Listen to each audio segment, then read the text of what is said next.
All right. I think we are indeed Okay, live. we are indeed live. Yeah. So I guess we should do the official start of the podcast. Oh, yeah, exactly. So You want me to start or you want to start? it's your turn to start. Sounds good. All right. You ready? I'm ready.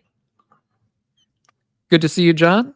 As always, how are you? How are you doing? I'm doing quite well. It's a bright and sunny day in Chicagoland. Yeah. And Beautiful Chicagoland. yeah, and it's been very cool. I think it's been cool on the East Coast too. It's Yep. going to get warmer over the weekend, but kind of having that fall chill in the air was kind of refreshing. And we're in an old building. I've been actually, it's been a while since when I lived in New York. I can't remember the last time I actually had radiators. And Yeah. and so this building is old and it has radiators, and they're new radiators, but they're still radiators. And we may hear some clanking in the background at some point. I don't know. That comes with the territory, doesn't it? Yeah, exactly. So, Yeah. um, And but hello to this Xiaomao from Germany, who says hello. We have a comment, hi so I there, thought I would. Shama. Thank you. Yeah. Thank you. Good to have you with us. Yeah. So, and I think you're doing okay. I'm doing You're fine. Yeah. in New England. Yep, doing fine. Yes, and beautiful, beautiful days actually. Fall. I love fall. And yeah, I mean, I'm looking forward to the discussion today. If people have questions, we should remind people that we are live streaming our podcast recordings. So if people are able to show up and ask questions or make comments, they're certainly always welcome to. So Yeah. And the topic today is perception. yeah, and misperception, the other side And of it too. misperception. Yeah, Yeah. of course. One of the 5 aggregates, but also just a really important area of mindfulness. Oh yeah. And there was some reason I wanted to talk about this, and that was a while ago. Now I don't remember in particular, except that it's a really important teaching, and it's not unrelated to our last discussion around mana, around conceit of self. Yeah. Which is a big conception, a perception or misperception, and how we hold that and how we perceive others, through that aspect of mind. But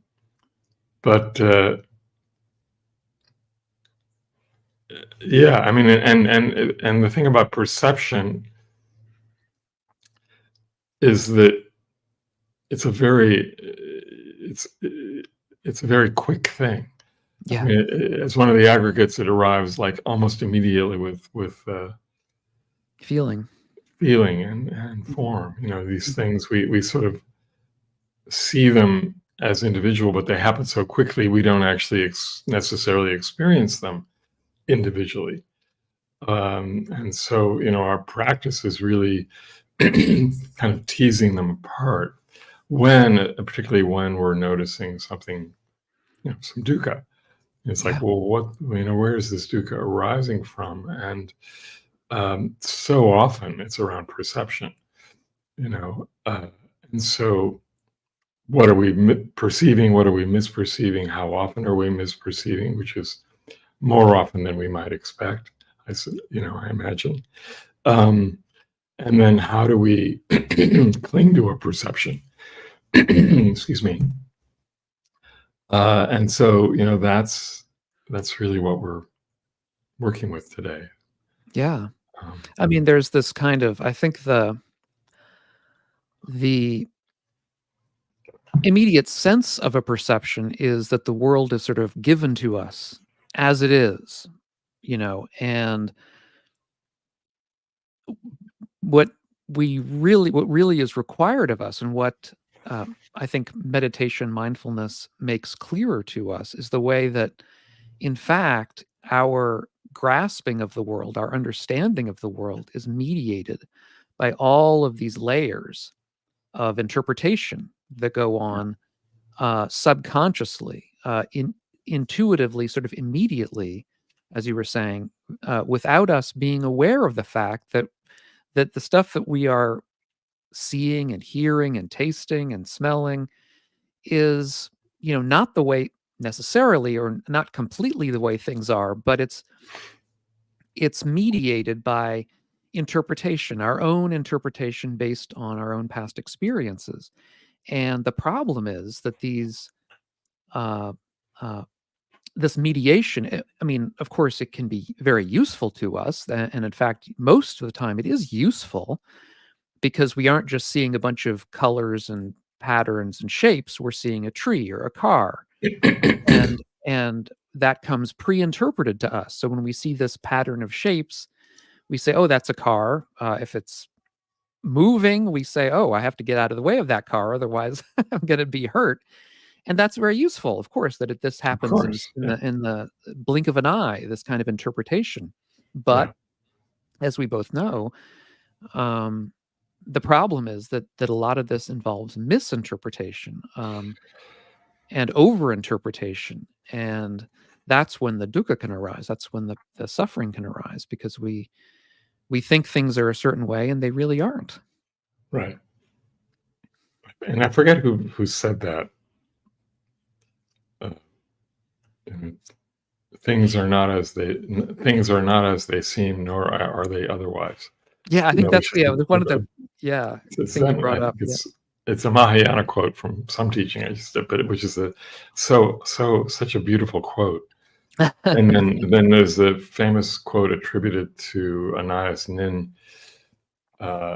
Is that we don't see things as they are. We see things as we are. Which is an amazing. When you start to see that, it's really astonishing. And so there's also the notion that once we, in other words, if I'm seeing a color, yellow, I'm seeing my idea of yellow. And of course, I'm somewhat colorblind. So, I do see yellow, but if it's red, green, it's another matter. But also that in a way, once we label something, and there's that another famous teaching of a Zen teaching that, it's like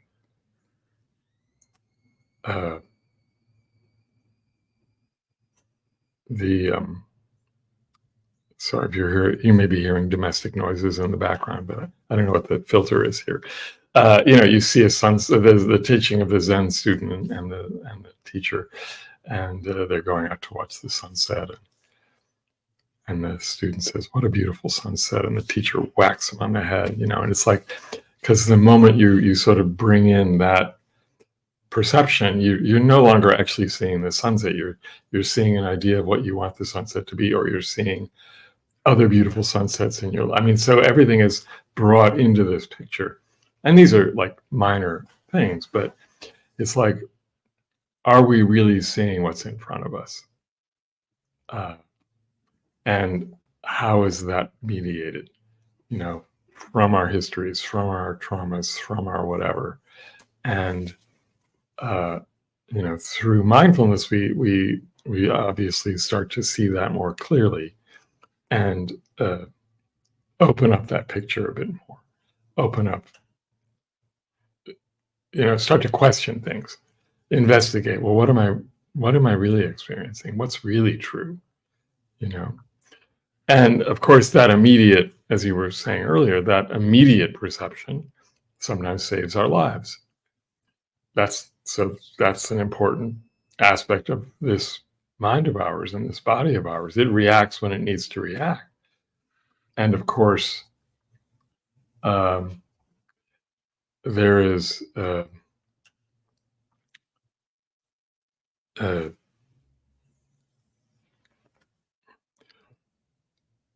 sorry, just lost my train of thought, but it reacts when it needs to react, which saves our lives. And then there are those places where, so, evolutionarily, right, that has followed us along, right? So that, the body and mind reacted to whatever danger was out there, and we were always looking for danger. But that level of danger it exists in different ways now, right? We don't necessarily have to worry about saber-toothed tigers or whatever. But there are other things that, we may be constantly on guard for, and like, well, but what's really needed? And so it's another aspect of investigation around our own dukkha when it arises, and what are we misperceiving, and how are we holding that misperception? Yeah, and in fact, it's very interesting that brings to mind what you just said about fear. Fearing the saber-toothed tiger is in this sort of political season that we're in now. We can reflect on how powerful a lot of the rhetoric around fear and hatred gets people, and the kind of rhetoric, the kind of stories that are told can influence the way that we perceive people Yeah. around us and the world around us, in the same way that two people, one of whom has heard a certain story, is going to interpret a situation very, very differently from another person who hasn't heard that story or isn't listening to that news channel. And one person may see, therefore, a situation as being extremely dangerous and threatening because they've heard a certain story about what's Yeah. supposed to happen in this kind of situation. This is an example. I mean, this is a clear, perfect example of the way perception is mediated by our interpretive, by our memories and what we can say karmic baggage. That would be one way to sort of put it in a Buddhist terminology, but it's just our histories and the stories we've been told and the stories that we tell ourselves. And we have to be, or, it's, I think, often beneficial to try to unpack those stories and, ask ourselves how much of this is really true. Obviously, we can't tell for sure. I mean, we're if we can't know everything, so we're always working on limited information. But we can certainly at least try to be a little bit more open to what is actually in front of us, Yeah. as opposed to simply following stories that have been told. Yeah. And then, of course, then just as long as we're on the political side, we can see how, I mean, we all have political views. I mean, hopefully, which we hold on to as if they were real. And of course, some people's political views are created by outside external sources. I mean, media primarily, obviously. And then they hold on to those views, and so everyone they view is sort of seen through that particular lens, or their view is so stuck that no matter what somebody says, they don't even hear that, or how off track they are. They don't see it that way because they've sort of been latched on, and that's that can be. I mean, that's played out over history, of course, hundreds of times. To the destruction of or near destruction of civilizations and things like that. Because people are just sort of blindly following based on a fixed perception, which was created by another fixed perception, somebody else's fixed perception, and belief, and then if we add on to that our own karmic conditions that also influence perception, then it gets pretty complicated, and so it all comes down to asking, what is true in this moment? what is really happening, um, and kind of creating the space for that truth to come through. Yeah, and holding on to, I think, ideals, for example, of kindness and compassion, and at least trying to allow some space before the anger and hatred arise. Um, because a lot of what we hear every day is uh, tailored to bring anger and hatred to mind, Yeah. and fear.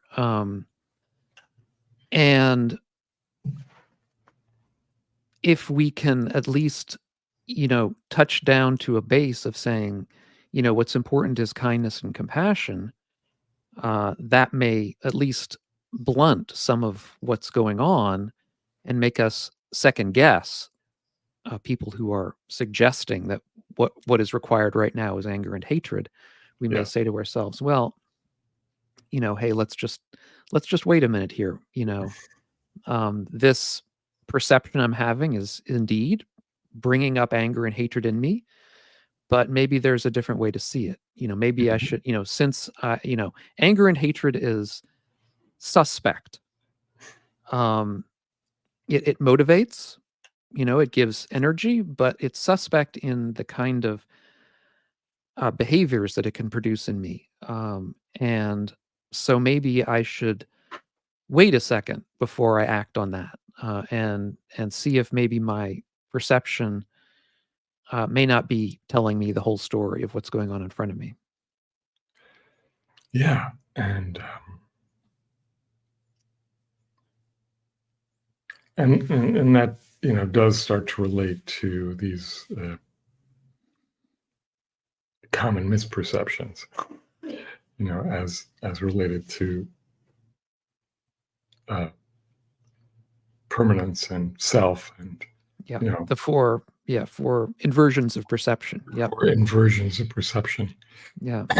And uh, how we work with that, and how we see, oh yeah, this perception is based on my sense that things are permanent. Yeah. Yeah. And I'm just wondering, like, how have you noticed that playing out for you, where something is perceived as being permanent when in fact maybe not. Yeah. Well, I mean, it happens so often. I mean, there's the permanence that you see in another person. You sort of say, this person is entirely, permanently a certain way. Right. Maybe they're permanently evil. They're just a bad person. Or maybe they're, you know, permanently good and they can do no wrong. And I think we've all had experiences of if we can allow ourselves of being surprised, of saying Mhm. this person who seems incapable of doing anything good, well, okay, here's something that they did which, I can sort of agree with. Or the other way around of saying this is a person who I thought was entirely good, but Right. nobody's perfect, and that does not mean in either case that we either wholeheartedly agree with them or wholeheartedly condemn them, but it's rather that we begin to learn to look at people as complicated wholes, who aren't permanently a certain way. I mean, I think that's one example of this kind of misperception that we can sort of begin to see through if we're able to give them time. Yeah, it's like, oh, that person's always that way, Yeah. right? Or so I mean, part of it's in a way giving somebody the benefit of the doubt, but um, and then of course, there's, oh, there was a good clang. I don't know if that came through, but the um, yeah, that recognition that, um, and there's so many examples even of of, well-known teachers who everybody assumes are just always behaving in a particularly ethical way, and then in fact they're not. Does that mean they're bad teachers suddenly, or they have their own work to do? It's like that's their humanity, and everybody has their weak spots, I suppose, and how do we hold that in relationship to somebody who we had revered? And are we able to see it? I mean, this is another problem that I think, see again and again in some Buddhist communities and non-Buddhist communities, is that when there's a teacher who is misbehaving, you'll have a number of their students who sort of are incapable of seeing that. Right. And that's that Yeah. permanence thing again, of saying this person is, completely good and completely infallible, and so therefore it's by definition impossible for them to have done anything wrong. Yeah. And that's a dangerous road to go down. Yeah. And the other inversions, let's see. Well, there's taking the non-self to be self. Right. There's taking what is sukha or happiness to what is dukkha to be happiness, what is suffering to be happiness, and then there's taking what is non-beautiful to be beautiful. Sometimes it's said to be what is ugly to be beautiful, but I don't think that's a good way to see that, because it's not that the implication is not that the world is ugly. That's not ugly. It's just that it's just that seeing the world as beautiful is putting a certain interpretative lens on the world, as seeing the world as something that is just, that makes us desire it, that makes us want it, that makes us, want to possess it in a certain way because of its beauty. And that seeing through that and seeing the world as not inherently beautiful or ugly, it's just as Right. is, it's just a certain way, is what's intended to sort of undermine that tendency that we have to grasp at things. Yeah, and then of course seeing the non-self as self. Mm-hmm. Now I was with a group yesterday that was reading through the Diamond Sutra, which is always talking about self, non-self. There's neither. It's just you take a side, and you've already sort of created a set of perceptions that are not true, that we think are true, right? Or that wonderful teaching that happens to be right in front of me here, the great way is not difficult for those who have no preferences, right? It's like, okay, so I don't prefer this self or that self, or because there is neither nor, but if I think that there is neither nor and I grab onto that, I'm also creating, I've reified something essentially. I've solidified around something. And if everything is kind of continually changing, which is another aspect of impermanence, of course, well, nothing is as it may be as it is now, but it won't be as it is a minute from now, or 10 minutes from now, or a day from now. So it's like, if there's this continual flow that we live in, and then whatever perception we have in one moment is going to be a misperception in the next moment.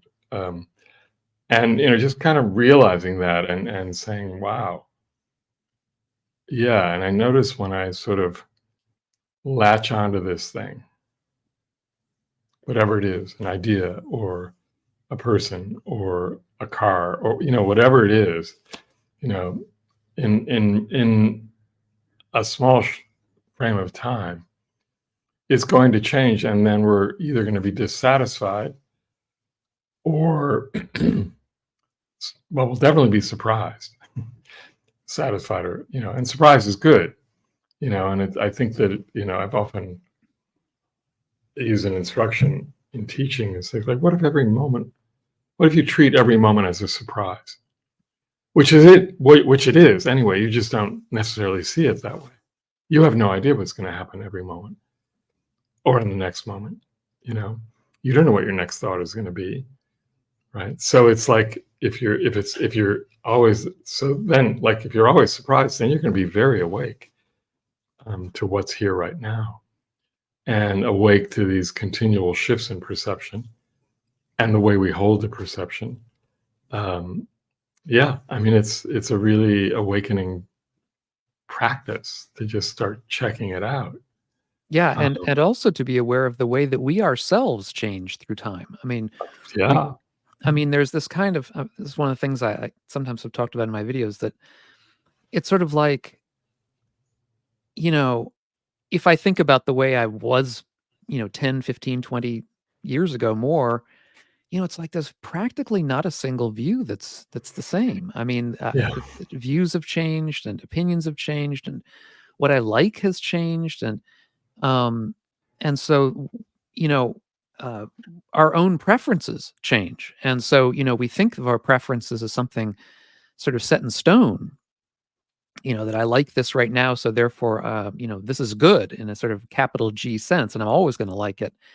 But that's not true. And even more, I mean, I think we've all experienced the case of, if you take something that you really like and just keep hammering on it, you're going to start disliking it pretty quickly. You have a song that you really like. Well, play it to yourself 100 times in a row, and by the 30th time, you're going to say, "Enough of that already." unless you're And like 2 or 3 years old, yeah, which case you want well, to hear it yeah, and again. then it may Yeah, be 1,000 times before you do that. But yeah, I mean, yeah, eventually you get sick of it, and yeah, I think that's a perfect example of the way that our own preferences, which appear to us, again, there's this perception here, they appear to us to be permanent.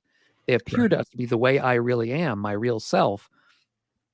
If we really sit and reflect on it, we begin to realize that these are all fluid and depend on causes and conditions. And you put the right causes and conditions in there, and all the things that you really liked, you're going to stop liking, just because you got sick of them, for yeah, example. yeah, yeah. And how great is that? Yeah. It's really wonderful, actually, when you really examine it. And uh,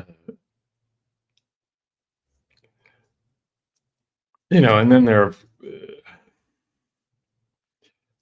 I mean, it's amazing how we can latch on to an idea, and how that idea becomes a perception, an idea of a group of people, an idea of an accent, an idea of a whatever. It never ceases to amaze me how quickly we hold to something. I am always this way. Who says?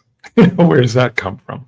Yeah. And another amazing place of perception and misperception is around time, right?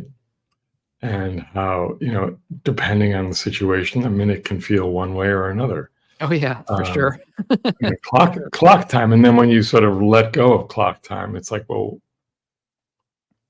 what is time really? And when we realize that, we're so used to, at this point, perfect time in terms of like, oh, I can see, you know, by my digital clock on my MacBook computer, it says 9:33 and 15 seconds. Well, now 18 seconds.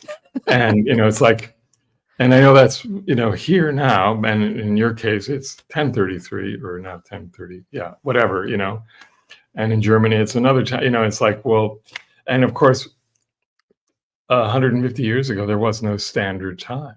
Yeah. And oh, well, we need standard time so the trains know when to leave, or whatever it is that created a system of time that we are now latched to. And I mean, the greatest one of those is this whole daylight savings scenario. Oh, It's like the world's going to end if we change it back.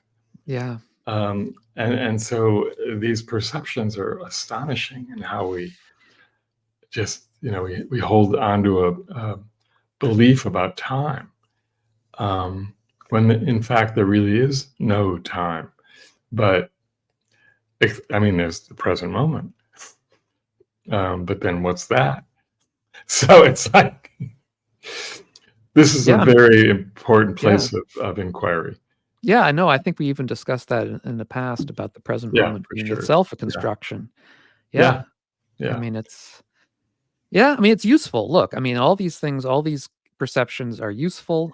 They help us in certain ways, but we have to understand their limitations and when Yeah. they become pernicious. Now, here's a perception. I'm looking at this coffee cup, and it's pretty much empty. Yeah, mine's empty too. And, I mean, I will, at the end of the show, of course, I'll go out and fill the cup.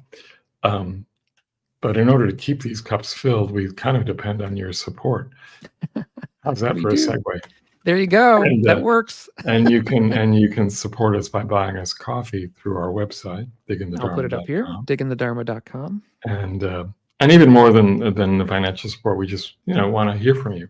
Yeah. That you're enjoying this, or you're getting something from it, or you have a question, or you have a critique, and please let us have it. Yeah, for sure. It's always good to hear from you. So yes, yeah. Xiaomao in Germany just said that it was 4:33 p.m. where he is. Oh, yeah, that was a couple minutes ago now. A couple minutes ago, so it's already too late. You see. So time flies. Yeah, exactly. That's a perception. It may crawl at times. So yes. It's like what is it? Who was it who said, "Time flies like an arrow, fruit flies like a banana"? Ah, yes. There you go. Groucho Marx. Yeah, that sounds about right. On that note, thank you for being with us. Thanks for listening. Good to be with you, Doug. And until next time, keep digging the Dharma, and we'll keep digging along with you. Sounds good, John. Okay, take care. Bye-bye.